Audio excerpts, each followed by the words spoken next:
Ladies and gentlemen, good day. Welcome to Jammu and Kashmir Bank Q2 FY24 earnings conference call hosted by ICICI Securities. As a reminder, all participant lines will be in the listen-only mode, and there will be an opportunity for you to ask questions after the presentation concludes. Should you need assistance, you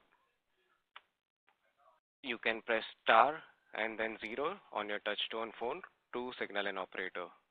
Please note that this conference is being recorded. I now hand the conference over to Mr. Mundra. I now hand the conference over to Mr. Chintan Shah. Thank you, and over to you, sir. Yeah, good morning. Thank you, Sagar. Good morning, everyone, and welcome to the Q2 FY24 results conference call for Jammu and Kashmir Bank. We have with us from the management Mr. Baldev Prakash, MD and CEO, along with the management team. I would like to congratulate the management for great set of numbers. So now, without further delay, I would like to hand over the floor to the management. Thank you, and over to you, sir. Thank you, Chintan. A very good morning and warm welcome to all the participants. First, let me introduce my management team who are accompanying me on this call. We have our corporate credit head, Mr. Ashutosh Tareen, our retail credit head, Mr. Narjay Gupta, our impaired assets vertical head, Mr. Suja Andrabi, our CFO, Mr. Prateek Punjabi, and Chief Risk Officer, Mr. Altaf Kira. Amid the challenges of some concerns on global headwinds emanating from geopolitical issues, global slowdown, and stubborn inflation, Indian economy seems to have exhibited remarkable resilience. Though growth inflation dynamics have been quoted as a cause of concern by Reserve Bank of India owing to the uncertainty of food inflation. Uncertainties on account of rising crude prices, dollar index, and all-time high US bond yields have become more pronounced and pose a dual challenge for central banks of managing financial stability along with price stability. RBI has expressed confidence on the strength of macroeconomic fundamentals and financial sector stability in India. RBI has also pointed to a protracted period of high interest rates continuing before the regulator decides on some moderation depending on a sustained reduction in inflation. The regulator has, however, sounded caution on the build-up of unsecured personal loans and advised the financial sector to be more vigilant and create adequate buffers during good times. The GDP growth forecast for the year has been retained at 6.5%. A spate of good Q2 numbers are being declared by most of the banks with robust credit growth.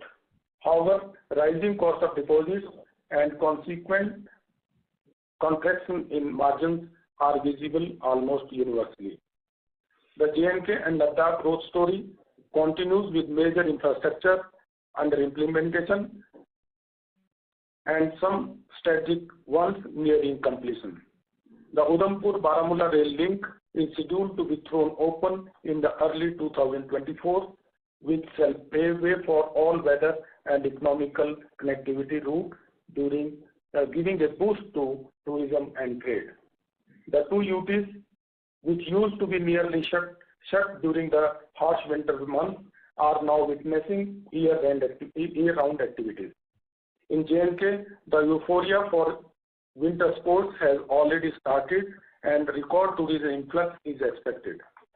Tourism and trade-related activities, as a result, are expected to do better with greater employment generation and proliferation of the benefits to other sectors as well. The bank continues to deliver results in line with the market guidance with sustained improvement in financial parameters. The numbers for September 23 are promising and reassuring of the strengthening fundamentals for a more prosperous future. Growth in business numbers is aligned with the industry, advances growing at 18% YOY and deposits at 9% YOY. The lower deposit growth is as per the strategy The levers that the bank has in the form of low credit deposit ratio and excess short-term investment provide a space for funding part of the credit growth by realignment. During the first half of current fiscal also, part of the short-term investment was redeployed through the credit route. Despite lower growth in CASA numbers, we are still maintaining a CASA ratio of over 50%, which is a rarity in the industry. Advances growth has been diversified and was majorly contributed by growth in high-rated corporate, recording increase of 19% YOY, while retail advances recorded growth of 12% YOY. In the personal loan segment, growth was more pronounced in home loan, about 20% YOY, and credit card, which is a smaller base, growing at 25% YOY. The ratio of retail to corporate loans in our overall portfolio is 2:1. The income statement is reflective of good growth in interest income at 23% YOY for the half year, 17% in net interest income, 20% in non-interest income, 23% in operating profit, and 73% in PAT. Even on sequential basis, net interest income is up by 4%, PAT by 17%. Other income, however, is below the Q1 level as there was no significant resolution of technical write-off account during Q2. Provision write-back from TWO accounts had contributed to non-interest income during Q1. The financial parameters reflect sustained improvement in almost every metric. Despite increase in credit cost of deposits, which is an industry-wide trend, the improvement in yield on advances and yield on investment have resulted in NIM further improving to 4.07% for the quarter and 4.03% for the half year, which is slightly better than our conservative guidance. Pertinently, the trend reflected in the results of banks declared so far. Some moderation has been witnessed in the net interest margin, and thus our bank has been a better performer on this front. On the operations front, despite creating provisions for the impending IBA-based revision, cost to income has slightly moderated by 14 basis points on Q-on-Q basis. We have recently rolled out online account opening facility with video KYC and with maturing of other technology adoption initiatives of centralized processing for account opening, loan appraisal of personal consumption, consumer loan, etc., including STP model for government employees, for employee productivity and profitability shall vastly improve by rationalizing of human resources from transaction processing to business acquisition and marketing. This shall result in gradual improvement in the efficiency ratio as well. The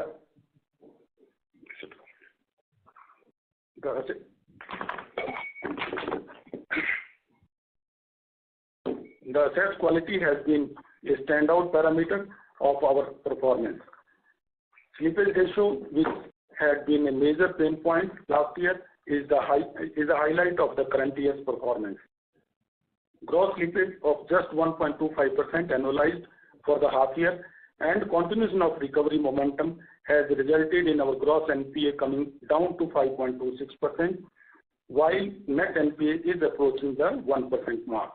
The trend corroborates that we are on course to achieve the year-end target of 4.5% of gross NPA and net NPA below 1%.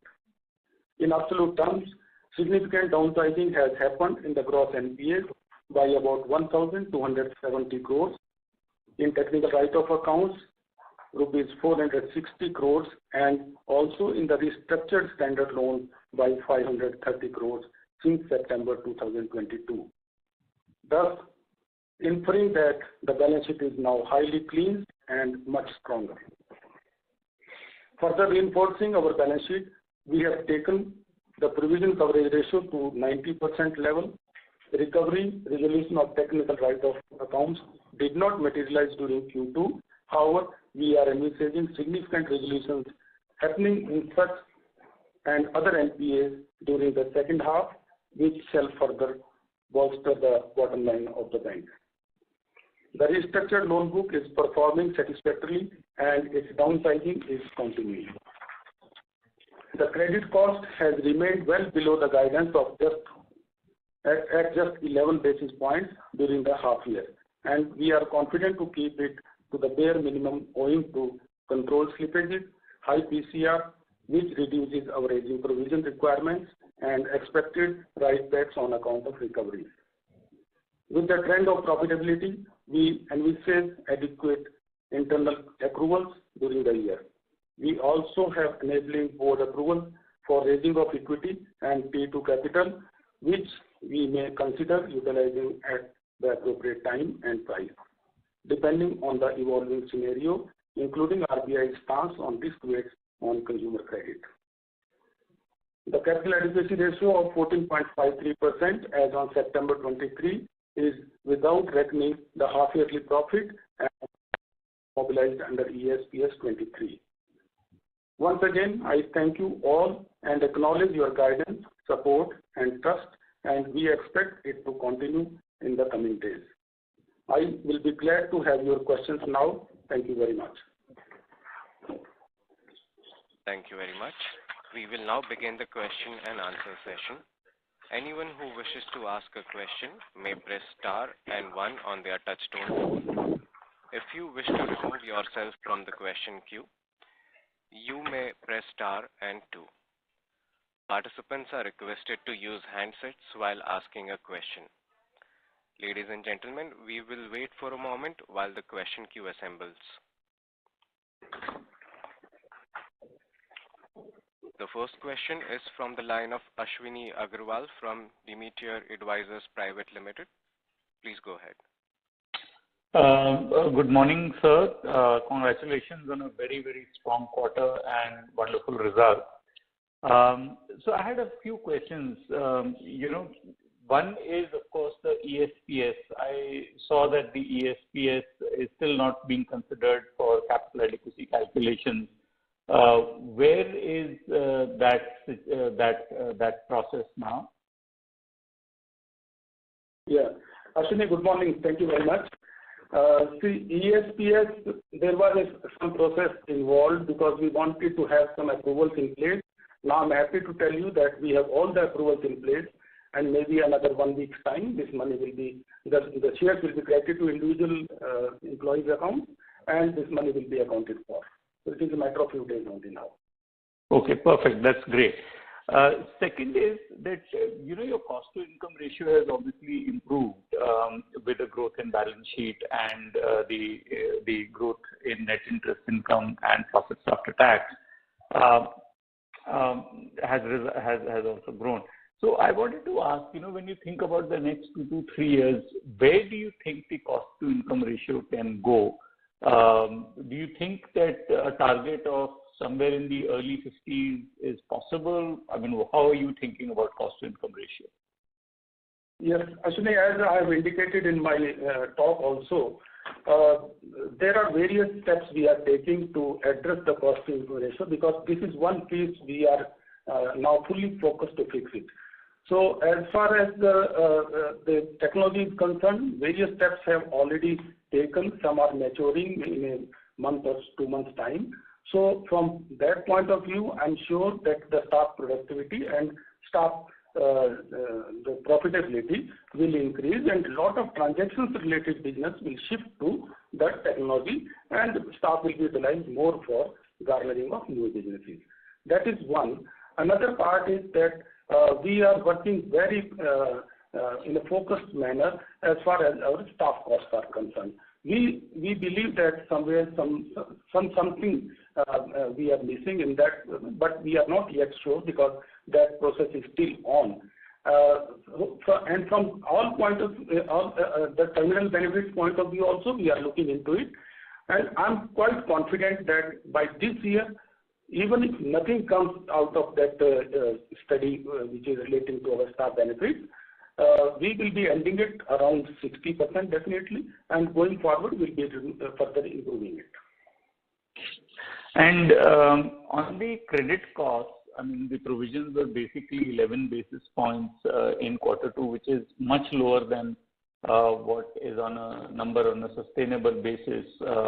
So on a long-term basis, how do you think about credit costs? What should we factor in as a sustainable credit cost over the medium term? Yeah. Actually, can I ask our CFO, Mr. Prateek, to respond to this question? Yes. Good morning, Ashwini. In terms of credit costs for March 24, our guidance was this will be less than 10 basis points. We are very well on track.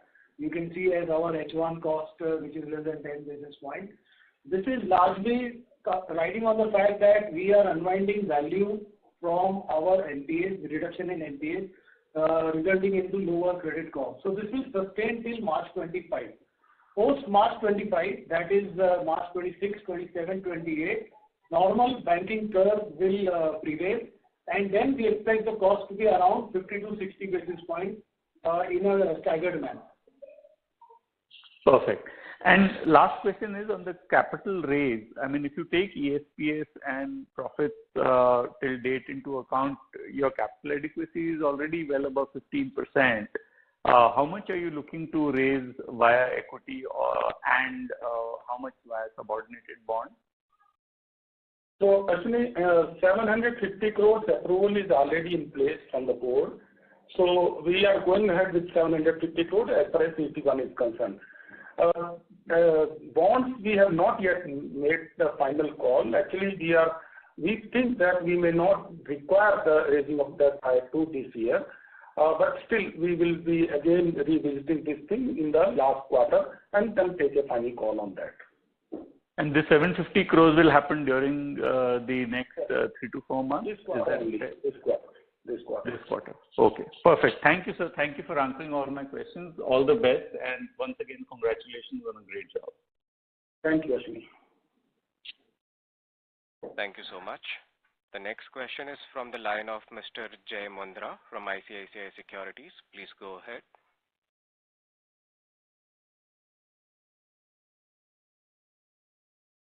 Yes, morning, Jay. Mr. Jay Mundra, your line is unmuted. Yeah, can you hear me, sir? Am I audible? Yes. Yeah, very much. sure.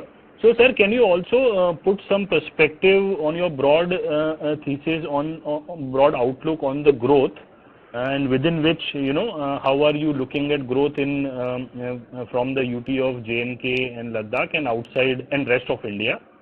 Also, your thought process on cost of deposits and yield side evolution, which would enhance the margin trajectory. That would be useful, sir.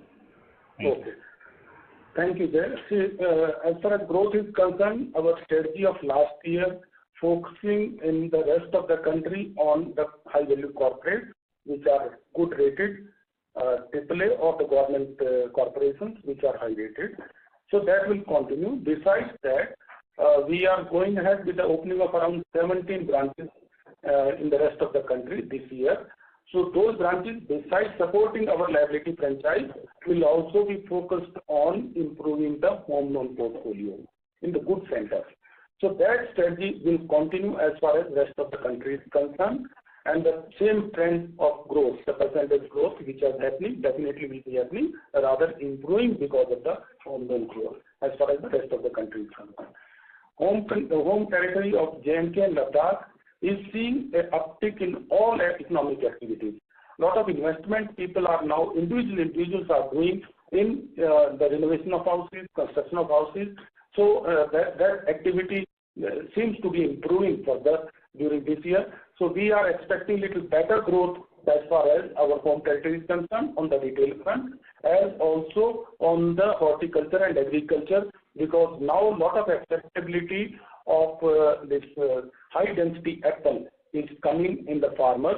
So high density apple means straight away 3 to 4 times yield, and that 3 to 4 times yield will be requiring more of the storage as well as logistic facilities.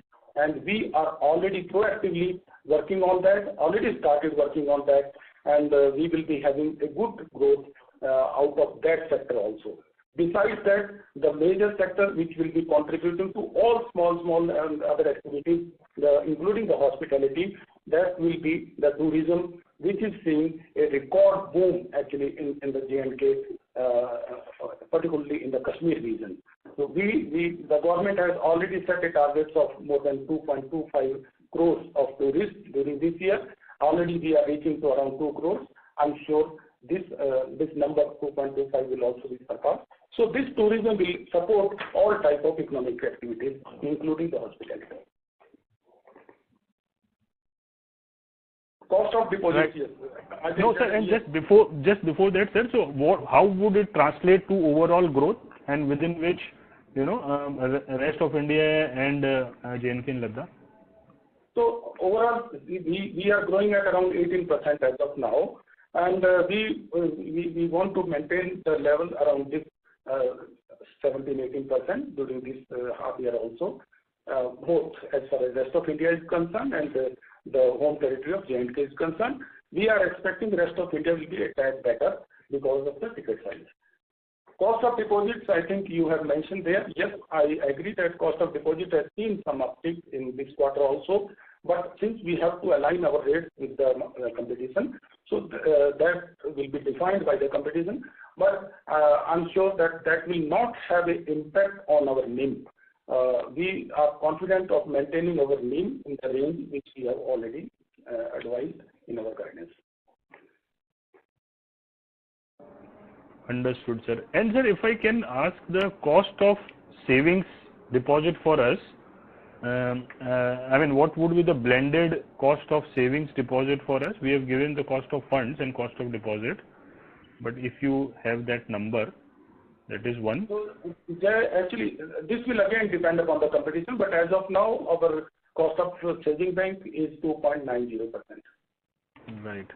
Okay, and last question, sir, before I come back in the queue. You specified that credit cost will remain negligible, but if you can also, give some perspective on the slippages and gross NPA, net NPA by year end, that would be very useful. Thank you. Yeah. So, can I ask our IAPM head, Mr. Suja Andrabi, to tell about the slippages? Sir, good morning. Good morning. So slippages are? Slippages are, that was the first thing we have been addressing since last year, and the slippages have come down, and it was during the H1 that ended on 30th September, it was in the range of 1.5%, and in the same, in the last year, that's 2022-23, the gross slippages for the whole year were around 12%. So we have come down to just 1.5%, and we assure you that it will be in the range of 1.5 to 2%. So no concern as far as slippage is concerned. There is the background for this. A lot of technology support we have taken to control the slippages. We have now the trackers which provides proactive information to our team relating to the SMA, relating to the low turnover accounts also, which are cash credit accounts, as well as there is a tracker for NPA also. So a lot of technology support has been brought in to control the slippages as well as NPA. So slippage will be in this range only, 1.25 to 1.5. Sure, sir. Thank you so much. Thank you. The next line of question is from the line of Mr. Umang Shah from Kotak Mutual Fund. Please go ahead. Yeah, good morning, sir. Thanks for taking my question, and congratulations on a very good quarter. Sir, just a couple of questions. One is continuing from the previous point on asset quality. Now, clearly, you already guided that slippages are likely to be fairly range bound, and credit costs for this year are likely to be around 10-12 basis points. But just wanted a bit of a clarification. Mr. Punjabi did mention that similar sort of credit costs are likely to continue until March 25, post which we expect some sort of a normalization. So if you could just throw some light as to which are the, I mean, what gives us the confidence that next year too the credit costs will remain as benign as they are at this point of time? Yes. Thank you, Umang. I'll ask Mr. Prateek to respond to your question. Good morning, Umang. This is riding on the fact that when we concluded March 23, we were at 6.04% of gross NPA, which we brought down to 5.77 as of June, and which is now down to 5.26 as of 30th September. So our guidance was that for March 24, we will be at 4.5%. Similarly, we estimate and expect around 3.1% to be around March 25. So the story starts with unlocking the value from the gross NPA, and then there is obviously the denominator effect when we start growing our book by improving our CET1 ratio, now raising capital and things like that. Therefore, this is a story of effecting good recovery from in March 24 as well as in March 25. Thereafter, once we reach that 3.1%, we think that a lot of sticky NPAs will be left at the bottom of the line. And then with the new growth coming in, there could be possibility of normal banking curve NPAs credit cost kicking in. And that is the basis of our statement. Understood. And sir, but do we have any large lumpy NPLs which are due for resolution, let's say over next 2 to 3 quarters? Yes. Not that much large now, but a lot of NPAs we are working on, and definitely in the last 2 quarters, we will see that good amount of recovery in NPL as well as in technical write-off accounts will be affected. Understood. So my second question was related to margins. Now, clearly, again on the margin front, clearly our performance has been far better compared to some of the peer banks or similar sized banks that are operating in the country. But just want to understand that again, taking a slightly longer view, that how should we look at margins in the second half and next year, and will it be driven more by expansion in the loan to deposit ratio, or do we have any levers on the yield front, given that cost of deposits are rarely under our control? Do we have any levers on the yield front which will help support margins? Yeah. This is Prateek here again. So there are a couple of levers as well. So first is the credit deposit ratio, and we have given our market guidance that for March 24 we could be around 72%. But we have sustained ourselves at 69.37% in 30th September position. So moment we start leveraging our deposits, the interest margin will sustain itself, despite the fact we are going to be protective of our deposit franchise in J&K. The second lever is the redemption of investments, and you can see that with the increase in the yields of our investment portfolio also. So that has already exceeded 6.5%, which was just about a year ago at 5.5%. So these are the two strong factors that are going to help us in maintaining the NIM. Third and the last part is, I say that with a bit of in my mind, and that is the CASA. Whilst the CASA ratio per se has not compared to March 24, but we are still one of the better banks in the industry, operating at about 50% CASA ratio. Okay. Understood. Got it, sir. And sir, lastly on OPEX, just a clarification. In your opening comments, you did mention that by the end of the fiscal, we want to achieve a 60% cost to income ratio, and this is without factoring in any benefits, if at all, which can come from our exercise that we are doing in terms of evaluating the terminal benefits which are being paid to the employees. Did I hear that correct? Yes. Umang, you are correct. So on the cost to income ratio, we are working on it. And even if nothing is coming from the exercise on the staff front, we are confident that with the support of technology, lot of the routine transactions will be shifting to the technology, and the staff will be utilized more for business and marketing. Understood. Sorry, and just one last question. Sir, you did mention that the ESPS scheme approval has come in, and we would be able to utilize that quantum into our CRAR calculations as well. Any indications as to how much does it add to our Tier 1 capital, and any timelines by when we might look at raising fresh equity capital? So one is that ESPS will add 43 basis points to our CET1, and the capital raising exercise we have already started immediately after the results, and we are trying to complete it within this quarter itself. Sir, I'm referring to the equity capital. You mean to say that the equity fundraise will happen in this quarter? Yes.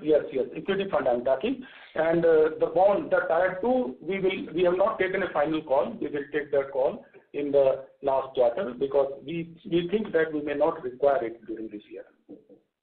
Okay. Sorry, sir, I'm just kind of repeating this. So in this quarter, 81 bonds is what you already mentioned, which will happen in this quarter. I'm talking about pure equity share capital. That also will happen in this quarter? Because I guess you guys put out a press release saying that the equity capital raise was deferred.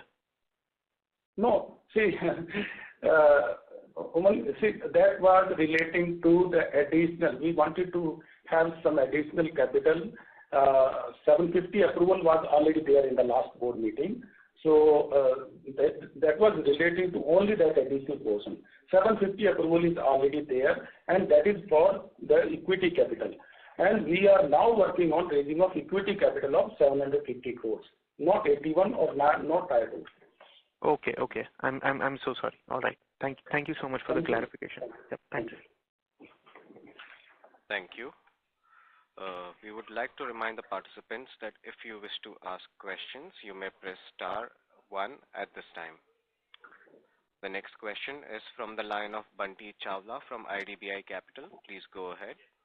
Thank you, sir. Thank you for giving the opportunity. Just a small question on the restructured assets. Though restructured assets are coming at a slightly lower pace, last quarter it was 980 crores and currently it's 910 crores. So how one should see this book moving ahead, and is there any moratorium left or it's completely out of the moratorium? And on the provisioning part, it seems to be slightly on the lower side. It's just 68 crores we are holding the provision against 900 crores. Any view on that? Thank you. Yes. Yeah. So Suja will be responding to it. The restructured book is behaving very satisfactorily, and there are no concerns on this. You must have seen there was no downgradation. There was just a downgradation of 13 crores during the last quarter against 79 crores in the corresponding quarter of the last financial year.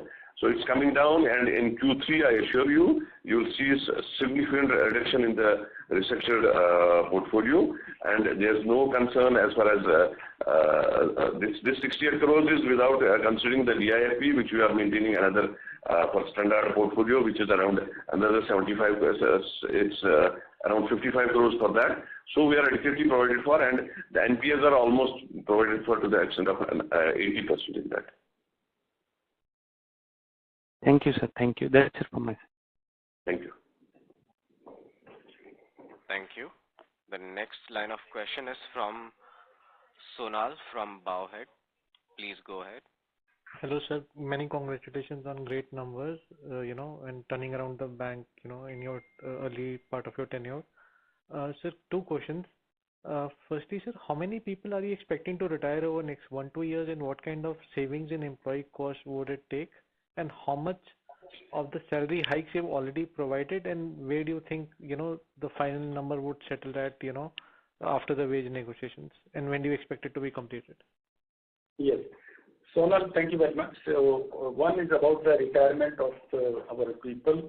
So we have indicated in the last call also around 1,500 people of scale 3 70 and above means senior people who are covered under the old pension scheme. So they are expected to retire. That will support our the cost to income ratio. And the second part is relating to this 15% the IBA related package. So we are already providing it for last so many quarters with 15% provision every quarter, and I'm sure that we will be having a soft landing once. I think we are having 220 crores as of now for the half year. Sir, so are you saying that whatever you are expecting has already been fully provided, and is there any one-off in the employee cost? So this is a recurring number for your employee cost. So now actually depending upon the level of the package. See, as per if you see the past, around 15% increment has been given to the employees. So at the rate of 15%, we have already provided for. If it is little higher, I think that we have to see, and at that point we'll take a call. And sir, have you calculated what kind of impact, while this will be positive for you, these 1,500 employees, retiring, but what kind of quantum could it be? Would it be like 50 crore? Would it be like 100 crore? Would it be like 200 crore to benefit for you? You have some data on that? So now I think we have to come back to you on the number. We will be reaching out to you by email. Great, sir. And sir, in terms of the the employee cost, what kind of trajectory do you see for growth over, let's say, next 2-3 years? So let's say if we take FY23 number versus FY26 number, which is a medium term, do you think there'll be any major increase, or you would expect the number to be broadly similar, without taking these pension fund benefits? So good morning, Sonal. See, for March 23, the employee cost was 2,700 crores, and for March 24, we expect this to be around 3,000 crores. But the driver of that number or growth is nothing but the IBA provision. But going forward, do you think it will stabilize around this number for next 2-3 years, or do you expect a significant jump from this number? We don't expect any significant jump because, as we already mentioned, that first we have already undertaken a study of what are the components of this cost, and we expect in fact some rationalization. And we just mentioned that there will be retiring around. We expect retirement of around 1,500 very senior employees, senior scale employees in next 2 to 3 years. So we don't expect any significant jump in this number from this level. And sir, as far as the equity raise is concerned, is it going to happen through the Union Territory of Ladakh, or is it going to be through the market, or it will be a combination of both? So as of now, it looks like a combination of both. But for market, we are 750 crores approval is already there. So we are going ahead with that. Parallelly, the discussions are on with both the government, the promoters. Let us see how it pan out. And sir, as far as the employee cost is concerned, the exercises which you are taking, whether on pension or, the various heads you have, which could lead to savings of the, further salary for the bank, and the incentive structures you have been working on, by when do you think you will be in a stage to have clarity and share with us? I think we should be able to share that by next quarter. By next quarter, December end. We are working on it quite on advanced stage now, but let's see, because after that we have to analyze it also. Maybe it will take another 2-3 months time. Sure, sir. And Sonal, sorry to interrupt. May we request just a follow up on that with sir's permission, if he is okay with it. So, sir, just one last thing. Do you think, sir, that you would want to raise the money now, or would you want to raise the money after you have clarity on this aspect? Because that will be a major positive for a bank, and will get discounted by the market, and will get a much better. No. I think we are going ahead with raising of capital 750 crores now only. Okay, understood. Thank you, sir. Thank you so much. Thank you. The next line of question is from Umang Shah from Kotak Mutual Fund. Please go ahead. Yeah, thanks for giving an opportunity again. Just one data keeping question. Sir, this quarter our non-interest income within which the miscellaneous income has seen a sharp sequential drop. Is this related to recoveries from return of accounts or is it something else? No, I mentioned in my opening talk also, it is relating to the technical write-off. Last quarter we had a significant recovery. This quarter we are not having that. So this is because of that only. Okay. Sir, is it possible to quantify how much are the recoveries in this quarter and in the first half? First half, I will have the number. You have it? Sir, in the first half, the TW recovery was 79 crores. And in this particular quarter, the TW recovery is 6 crores. Okay. All right. Yeah, Got it. but it is a matter of fact that we are on course of our recovery. We maintain our annual guidance. There have been cases because this requires some regulatory approval before the resolution is finally achieved. So there is a spillover of the date. In the first 3 weeks also of this particular month itself, we have recovered a reasonable amount to maintain our guidance that we will continue to recover. Understood. Perfect. Thank you so much, sir. Thank you. Thank you. The next question is from the line of Chetan Sharma from Systematic Shares and Stock Limited. Please go ahead.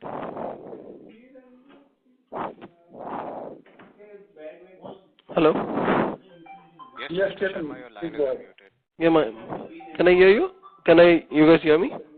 Yes. Yeah. Good morning, Pratik sir. This is Hitendra. So, just one question with regard to the overall book. So, in terms of what are the unsecured loans in the overall our loan book, and that's it as of now. Yeah. Yes. So, as far as unsecured personal loans are concerned, we have a book of 20,000 crores. 20,000. 20,000 crores. And I just want to add that this book consists of our loans to the employees of J&K and Ladakh government, which are backed by a MOU with the government that in case any default happens for any loan, the government will take a NOC before paying the terminal benefits of those employees. That's why the delinquencies or NPA levels in these accounts are almost insignificant. Okay. And in terms of any NPAs as of now, have you experienced any NPAs in this as of now? No significant NPAs. Okay. That's it. Yeah. 1%. Okay. Less than 1%. Less than 1%. Okay. Thanks a lot. Yeah. Thank you. The next question is from the line of Anand Dama from MK Global. Please go ahead. Yes, sir. Thank you for the opportunity. And so basically, you guided for the margins to be reasonably strong and stable around the current levels in the near term. But what's the medium-term outlook on the margin front? Yes. Anand, good morning. Can I request our CFO on the margin? Sure, sir. Yes. Anand, good morning. Margin, our guidance continues to be around 3.75 to 3.9%. But we are a conservative management and we have time and again, beaten the estimates. Even this particular quarter, we reported 4.07% for our particular quarter. So our guidance continues to remain same and we will sustain ourselves in this particular year on that rate. So do you think that the guidance that you're giving 3.75 is very, very conservative? Because given the way basically your book is structured and your cost of fund management has been superb, so you should not basically see any margin contraction below maybe 3.9 or 4. No, Anand, I think your assessment is correct. But one thing is there that still the liability franchise, a lot of competition we are expecting or we are facing as of now also. So given that factor in mind, we have kept this guidance within this range, which we think we will be definitely able to achieve it. Just linked to that, basically the cost of fund advantage that you have on the liability front that typically you get from the J&K state. Any partnerships that you would look at in terms of maybe some NBFCs or the co-lending partners, because they would obviously look at your cost of fund advantage and basically external opportunity on the lending front. So that actually can give big protection in terms of margins for you going forward. So any thoughts over there? On the partnership, if I am able to clearly hear you, you are talking about. So either you have co-lending partnerships or basically something of that sort. So as of now, we are working on having the tie-ups with fintechs, those who are working on the liability side. Like they are providing the solutions, we will provide the banking facility. So that is going on, and besides that, a lot of work is going on providing the QR code and the POS machines also to garner the current account. So that is going on, and as such, partnership with other corporates, we are not looking, only the fintechs. Okay, got it. And sir, anything that you would want to talk about on the fee income front, because that is reasonably lower versus when we look at the other private banks as such, somewhere about 50 basis points or so. So any plans over there, any target that you have in mind, and what will be the strategy to take it up? Non-interest income, non-cash. So non-interest income, Anand, in the last year, we have added 2 of our partners in the insurance sector, the life insurance. This year, we are adding 1 more partner in the non-life segment. So these things, I think these partnerships will start yielding the results during this year, and we are expecting them to actually improve our non-interest income. And besides that, a lot of work has been done on the treasury side also.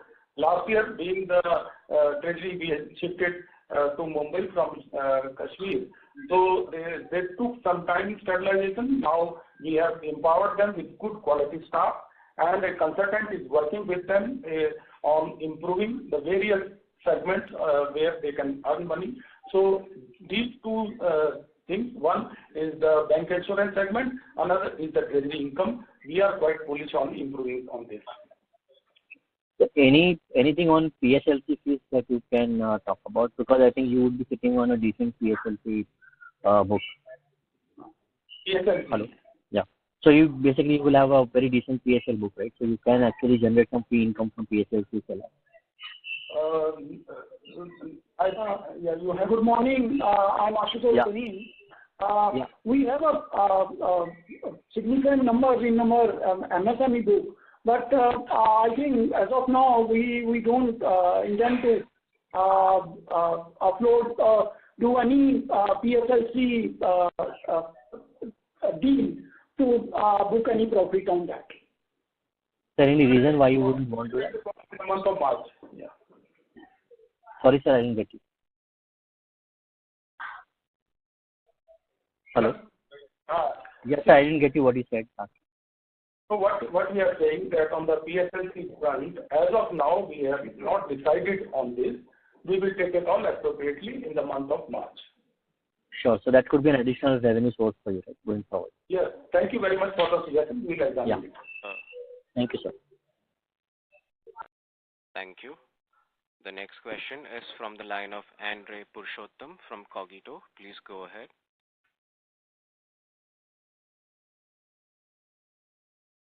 Mr. Andre, your line is unmuted. Please go ahead.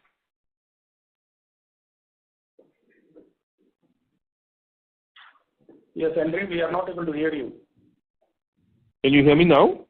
Yes. Okay. So this is a more general question. We visited Kashmir recently in about September, and what was not obvious to us was that there is a great deal of infrastructure spend happening. We couldn't see it. Okay. So I was just wondering whether you can give us some flavor as to what is really happening in the state of Kashmir, which will, particularly in the area of infrastructure and other areas of growth. You give us some flavor earlier in this discussion, but if you could give us a little bit more flavor as to what is it that is actually happening, which may not be obviously visible to a casual visitor. So, Andre, in case you have visited from Jammu to Kashmir by road, you must have noticed it. But I think you have flown from either Delhi or Mumbai, so you might have missed it. So you see from Jammu to Srinagar, once you come, the type of infrastructure, the road and the tunnels and the railways, the bridge on that river. I mean, these are the unique things. I have not seen in India these type of tunnels. This is the first time I'm seeing this type of tunnel. And beyond that, if you go, the tunnel near our Sonamarg, and beyond that, going to the Graph area. So this is a lot of big infrastructure projects which are happening. And as I've also indicated, the train connectivity from Udhampur to Baramulla, that will be happening during this 2024, 2024 first half. So these all are infrastructure related things which will be supporting the overall tourism. Right. And the 18% growth that you have generally guiding towards, is there any difference between your growth in your native state and the rest of India? Rest of India growth is how much in the percentage term? 19. So rest of India is 19 and overall it is 18. All right. Okay. Thank you. Thank you very much. Thank you, Andy. Thank you. The next question is from the line of Sonal from Bowhead. Please go ahead. Thank you, sir, once again for this opportunity. So this income from return of accounts, what is the kind of, so I understand that usually for most banks, the first half is usually very low and the second half is higher. So it will help us if you can give some broad idea of the kind of, income from return of accounts do you expect for the full year. Secondly, if I remember correctly, there was some sort of commission income which you used to get on a recurring basis, which you didn't book last year. In fact, you reversed it. Has anything been booked on that front, this year from, for collecting from that power company, and what kind of other income could we get from that in this, full year? So first half versus full year, Yes. These two yeah. Okay. So now, as far as technical write-off is concerned, as per the trend, generally the second half recoveries are better than the first half. I will not be able to specify the amount because still it is a working process. Maybe by the next quarter we will be having the clarity as far as amount is concerned. Number two, about the recovery from government department, that is still under discussion. We have not yet neither accounted for it or not recovered from the government, but that discussion is on. We may get something this year, we may not get this, maybe this year. But do you think this will be a recurring income for you going forward, or this may not be a recurring income, or are you saying that the permission may not come this year, but it's a recurring nature of the income which will stay? The approvals may take time, or you're saying that it's a possibility that even this income may not be recurring, going forward, the one which used to get from the collecting of those power bills, etc. Yes. So one thing is there that earlier the money which we are talking is mainly on account of physical receipt of bills in our branches. There, the cost per transactions we are expecting a little more, but slowly all these transactions are going on the digital front. So digital front, it will be a nominal charge. So may not be much as going forward, but the recovery part which is there, we are trying to get it as soon as possible. Great, sir. Sir, any other initiatives which you are taking on the other income which may fructify in next 2 years or so? As somebody said that, your other income is relatively low to the bank. So let's say, these things take time, but let's say by FY26, which are the initiatives which could lead to your other income, rising? It may not happen in the immediate near term, but over, let's say, a period of, time frame of 2 to 3 years. 2 to 3 years, yes. So now, as I have indicated, so we have working hard on the treasury front. We have taken the services of a Big Four and the consultant, and they already started working on it. We have put in 20 young boys and girls in the treasury very recently. Those people are under training as of now. So we are expecting that treasury will be supporting us big time. Even the money, by that time, this technical write-off money will be exhausted. So that part will be filled in by treasury in a much better manner. That is one. Another thing which I told you, a lot of partnerships we have entered in the last 1 year and one this year on the life as well as non-life front. So those partnerships will mature, and these will be supporting us as far as other income is concerned. And LCBGs, yes. The LCBGs, our credit portfolio is now actually not up to the mark, up to our expectations. There also a lot of focus is there. So we are, in the process of improving our non-fund based business also.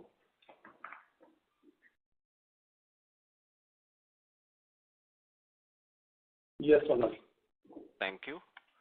The next question is from the line of Arjun Bhatia. Please go ahead.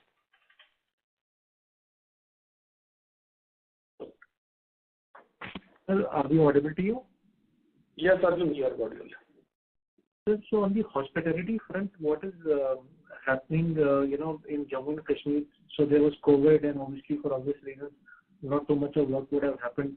And hospitality takes time. It's like a 5 year, 4-5 years at least a project takes. So are we seeing a lot of approvals happening and a lot of interest? And are there any lead indicators of what could happen in the state of Jammu and Kashmir on this term spend on hospitality and then contractual work, which could eventually flow to your bank? So on the hospitality front, one is that the big hotels, 1-2 inquiries we have seen, they are coming up, particularly in the Pahalgam area, and Srinagar 1 or 2 are coming, and one is coming in maybe in the Sonamarg area. So that is one as far as big hotels are concerned. But 3-star, 4-star hotels, lot of things are coming up, and there we are also there as far as this thing is concerned, financing is concerned. And one thing which is happening in a big way is the homestays. The homestays in interiors. This I'm talking about major cities, but interiors like in Doda, Kishtwar area, and even in this Rajouri side. So lot of homestays there we have specified a scheme, and we are the only bank who is having the scheme as of now, and we are working with the government very closely to fund the homestays. So that is an area which is supporting the hospitality sector. And besides that, lot of financing on the taxis and the cigaras and other things that is going on. And so is government running any schemes, on this front, like, discounted interest rates? And also there was a scheme for GST benefits. Is it seeing traction in Jammu? I'm not able to understand it. Can you repeat? So there were two. Sir, is there any interest subvention which the government is offering, to the industry for putting up infrastructure in Jammu and Kashmir, as well for the hospitality, and also any GST benefits? And are they started seeing any traction now since we are past COVID now? Yes, some traction is visible. Last, I'm told 30,000 crores approvals government has already given to those new units.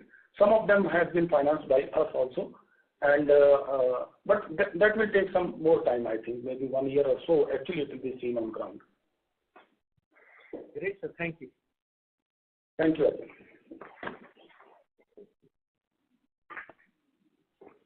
Thank you so much. The next question is from the line of Mr. Jay Mundra. Please go ahead.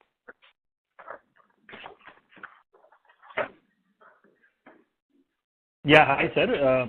Sir, a couple of questions actually. One is that you have given a good slide on, SMA numbers, right?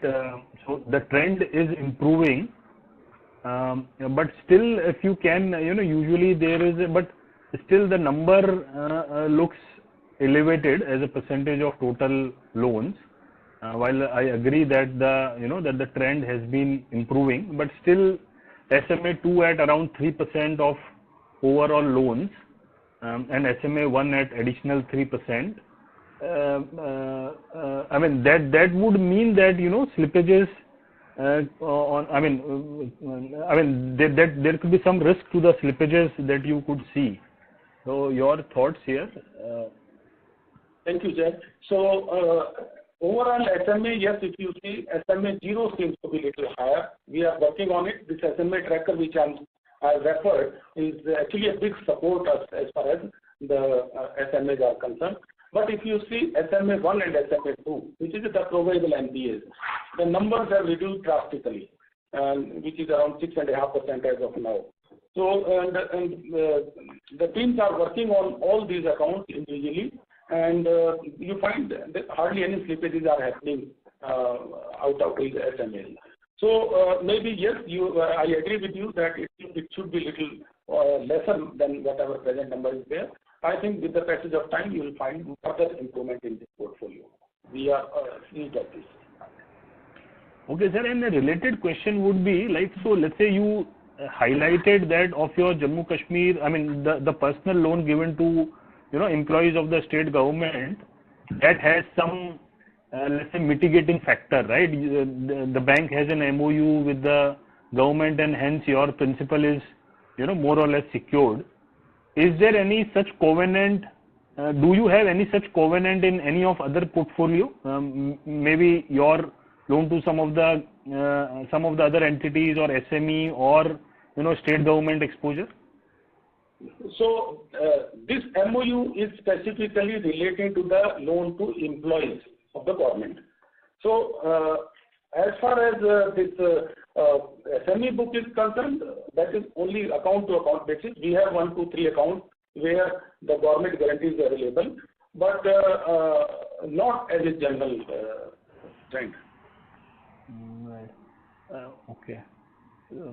Okay. And so secondly, then in the first half, your credit costs have been negligible, but at the same time, the write-off amount is also negligible, right? So your net slippages are negative, and hence you are seeing a good, let's say, reduction in net NPA without with a benign credit cost also. But I think the write-off you will have to do, right? And that will increase the provisioning if you were to maintain the PCR. So how should one look at those things? Yeah. So, this is Pratik here, and good afternoon to you. Yes, so it's a very welcome and a good question, and I was wondering why this was not being asked. So let me start in a very different way. The net NPA has for the first time gone below 1,000 crores. So I think that I don't know whether anyone has noticed. It is hardly a little over 900 crores. And we have a clear line of sight in terms of how we are going to recover from the two portfolio, which today stands at around 4,300 crores. So there is enough work to be done on that particular aspect. We also have got a policy, or to answer specifically to your question, we got a policy approved by the board on how write-offs can be done and things like that. Having said that, allow me to assure you that we will ensure that we maintain healthy levels of provision coverage ratio. And if you see the reduction in the gross NPA in absolute terms between last quarter and this quarter was close to 400 crores. But if you see the write back in the profit and loss account on account of the provision releases, it is hardly 9 crores. So it shows that how we are reinforcing the balance sheet, how we are making the balance sheet more resilient, and that is now being seen in the provision coverage ratio, which improved from 87.55 last quarter to 89.99 in this quarter. Thank you. Right. Point taken, sir. And do you have any? So we have some standard assets provisions on restructured loans, but outside of that, do you have any other contingent or counter-cyclical provisions apart from regulatory standard assets? Yes, we have 690 crore rupees in our books as contingency provision also. Plus, we have a floating provision of 134 crores. Okay, so this 690 crores provision, this is not restructured assets provision, right? This is outside of restructured and... It is contingency. It is contingency. Sorry, sir, this is not very clear.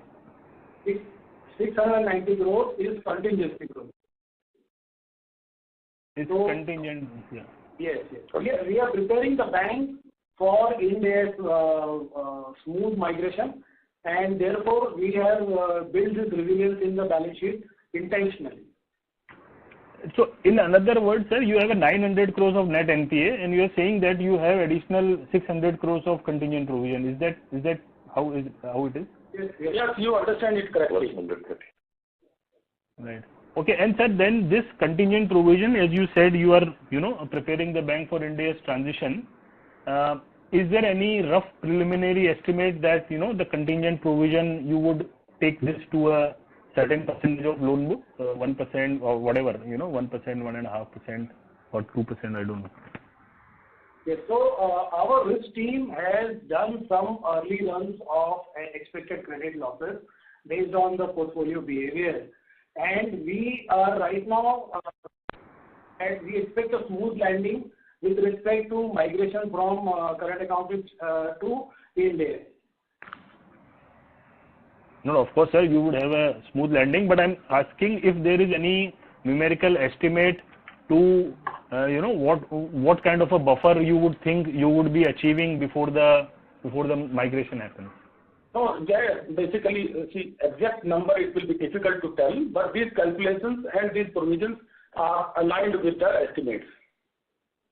Right.